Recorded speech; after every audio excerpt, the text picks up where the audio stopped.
Being selected to an all-pro team as a player is one of the highest honors you can get in the NFL. For the first and second team all-pro selects, this means you are the best the league has to offer at your position, regardless of conference. And whenever these lists comes out, it's a big deal and it's huge to a player's individual legacy, as this honor gets attached to your name forever. And we see some familiar faces every year. For an older example, we saw Peyton Manning in his career amass 10 total all-pro selections, 7 of those being first team. But every year we see someone on this list for the first time and stake their claim in the history books. And this season will be no different. So in today's video, we're going to cover 5 players I think have a very good chance of making their first all-pro team. And for each selection, we're going to break down to why we think they're deserving of a spot this upcoming season. This is going to be a lot of fun, so let's get into it. And just some last second housekeeping things. We're only going if the player has made the AP or Associated Press first or second team.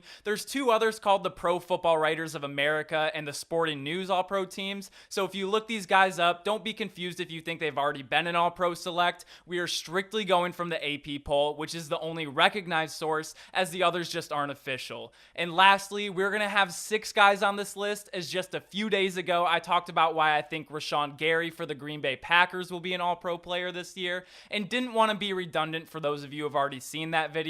So check that out if you want a full explanation and film breakdown as to why he's on this list. But that takes care of that, so let's get into it. Starting at number 5, a player who will make his first All-Pro team in the 2022 season is right tackle for the Detroit Lions, Penei Sewell. Sewell, going to his second year at only the age of 22, has already been very impressive at this position. He was seen as a steal in the 2021 draft, as he was a stud at left tackle for the Oregon Ducks. But the hole on the Lions offensive line was at right tackle, so they had him make the transition, and this seemed to be the best move, as he was one of the best right tackles in the league right away as a 21-year-old rookie. However, after an injury, he had to fill in at left tackle for Taylor Decker, and immediately it was clear that he was more equipped with his skill set to play on the right side of the line. So having a full season of stability at one position where his floor is already incredibly high and his ceiling is still unknown only leads to optimism for Sewell. And even though an offensive line is made up of 5 individual players, they are more so of one unit, where a weak link can make everyone's job much harder, and vice versa, where talent around you can make your job a lot easier. And the Lions this upcoming season have a unit. They have the aforementioned left tackle in Taylor Decker, who, coming back from injury, has been as consistent as they come for his team. And next to him at guard, Jonah Jackson is coming off a Pro Bowl season. At center, also coming back from injury, is a previous All-Pro player and one of the best centers in the league in Frank Ragnow, a solid right guard in Vaitai, and Penei Sewell finishing off the line. And this is why the Lions are seen to have a top 5 offensive line going into the season, and if they play to their potential, can be seen as the best offensive line in the entire league. And Penei Sewell this year will have plenty of opportunity to showcase his talents, as the Lions are going to look to pound the rock with Swift and Williams, and Jared Goff is not looking to extend plays and is more known for getting the ball out quick, which should help the sack count go down. And this may seem like a small deal, but also the Lions drafting Aiden Hutchinson plays a role in this as well, as now every day he will get to go against a very talented pass rusher, and this is only iron sharpening iron for the regular season games. And I think this is even more feasible for Sewell at right tackle, whereas at the left tackle position is loaded and very competitive with the league's best linemen. I think the window is open for Sewell at right tackle to take the next step, have a huge season, and claim his first team All-Pro honors. But moving on to number 4 on our list, we have wide receiver CeeDee Lamb for the Dallas Cowboys. Now, the wide receiver position is interesting because there's 2 first team and 2 second team slots for the position, but sometimes there's a flex position, sometimes there's not. Some people tie in the AP second team voting, so depending on the year, we can have 4 to 8 All-Pro receivers. But regardless, CeeDee Lamb will be one of them because he is about to have a monster season. He is the clear number one receiver on this Cowboys roster right now. Amari Cooper, who was the co-wide receiver one last year, is now a Brown. Cedric Wilson is a Dolphin, and Michael Gallup is coming back from an ACL tear he suffered in January. And although all reports is he's ahead of schedule and looking really good, CeeDee is the more diverse three-level receiver and just overall better. And this is why he's the clear number one target for Dak this year. And sadly, CeeDee Lamb's stock has gotten even higher due to some unfortunate circumstances. There was already question marks for this Cowboys offensive line because they no longer have Lyle Collins or Connor Williams, and now all-pro caliber left tackle Tyron Smith recently suffered a really nasty injury that's going to sideline him for nearly all, if not the entirety of the season. So for a team perspective, this really hurts the strength of their offense and their ability to run the ball, similar to what we saw in the 2019 season. They often found themselves down early in games when they couldn't get the run game going, and it was up to Dak to put the team on his back and try to heroically throw his way out of double-digit deficits week in and week out, often leading him to throw the ball 40 plus times a game. And this led the Cowboys to a depressing but also maybe overachieving 8-8 record. However, Dak would go on to throw a career high 4,902 yards. And with this season having the potential to run in some parallels to that 2019 season, and Dak having the ability to put up these kinds of numbers, but this time has an elite and clear number one target, I think CeeDee Lamb is going to put up all-pro numbers. But he isn't just a product of circumstance.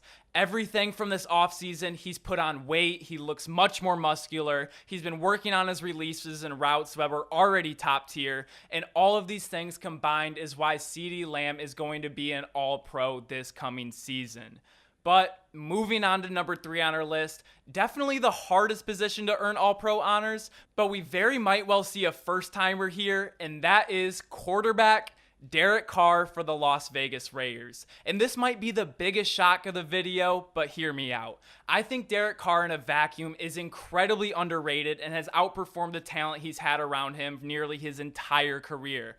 But being an all-pro isn't a handout or a pity party given to players for being overlooked to make them feel good. But with that being said, it's not always about being a top 2 quarterback either. It is a heavily stat-driven award, and that's how we've seen players in the last decade like Carson Wentz, Russell Wilson, Carson Palmer, Tony Romo, and Drew Brees win these awards even though they weren't seen as consensus top 2 guys in the league. They reward individual great season based on yards, touchdowns, efficiency, and Derek Carr is in a prime position to test off the charts with what he has around him now, even though he's seen as a fringe top 10 guy. Carr finished 5th last season in yards with over 4,800 and seemingly nothing going his way. His head coach got fired midway through the season. His first-round draft pick was arrested. The list goes on. But this upcoming year, not only does he have a coach that called an offense that won 5 Super Bowls and will bring stability to his team and put him in a quarterback-friendly system, but he has a top receiving tight end in the league in Darren Waller, a top slot receiver in the league in Hunter Renfrow, and now has a top 2, not 2 wide receiver in the league in Devontae Adams.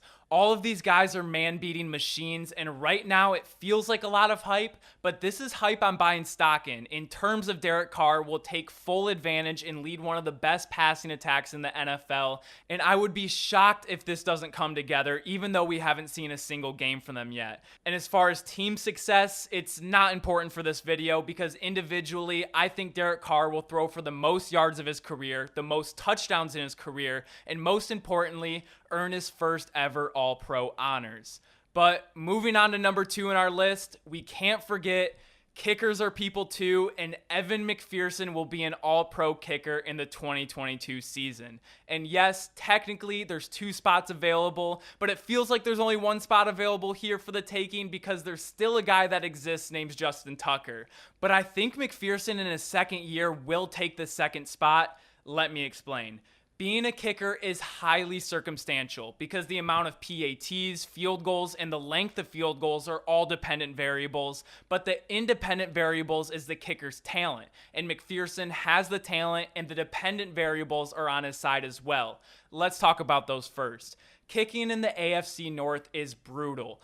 4 cold weather, outdoor, windy stadiums. But also, the AFC North, what the Bengals will be facing is 3 incredibly tough defenses. And with these defenses leading to some cagey matches with multiple field goals a game, advantage for the reps of the kicker. And the Bengals in their own right have an insane offense who will put up a ton of points and often be on the plus side of the field. McPherson, with his accuracy, his range, and his cold-blooded clutch gene, I see him taking the second spot to earn his first All-Pro team in his second season in the league. And finally, number 1 on the list, and just to be clear, this isn't a ranking video, there's just 5 players, so don't think that number 1 is better than number 5 or something. I just didn't know how else to do it. But number 1 is running back Joe Mixon for the Cincinnati Bengals. And he's a big part of the reason why I had to say early on that we're just going off AP polls, because last season he was the Sporting News All-Pro, and even though that's something, it's not official at all. But Joe Mixon was incredible last season, and he had the 3rd most rushing yards in the league. A big part of this was, 1, because he's really, really good. But he also had the 3rd most carries in the league by 34 more than 4th on this list. He is the bell cow back for this team, and a lot of teams now do running back by committee, but the Bengals have their guy in Mixon, and they have Samaje Perine for their 3rd down kind of scat back. So Mixon is still going to get a lot of carries, and possibly even more, and he will get more out of them. The secret is officially out with Joe Burrow in this high-octane passing attack. And when I thought it was weird at the end of the season where a lot of teams continued to run these one-high looks and get punished by the deep ball with Jamar Chase and T. Higgins, I don't think that's going to happen as much, and the Bengals will start to get the Chiefs treatment. Teams will start to say, we're going to get in too high 80% of the time, and you're going to have to beat us through the run game. And the thing is, they probably can, and they will. They made some major improvements to their offensive line, and we always talk about how this is going to help Burrow not get sacked as much, which is true, but what is also true is Mixon is going to get better blocking up front in the run game as well. And this, combined with Mixon talent and the fact that he gets the load of the Bengals carries and they'll more likely see lighter boxes on a more consistent basis than they did last year, I think it's very possible that Joe Mixon leads the NFL in rushing yards and earns his first All-Pro honors. And those are our 5. Well, I guess 6 if you include Rashawn Gary, players that will make their first All-Pro team this year. But let me know what you guys think. Let me know what you guys agree with. Let me know who you don't think should be on this list. And maybe there's some guys that you think should have been on this list or could be added in addition to. Make sure to like this video if you like videos like these. Make sure to comment down below what you think. And as always, make sure to subscribe if you enjoy daily sports content. Thank you all so much for watching. But that's all I have for you today. But as always, I will see you all tomorrow. Peace!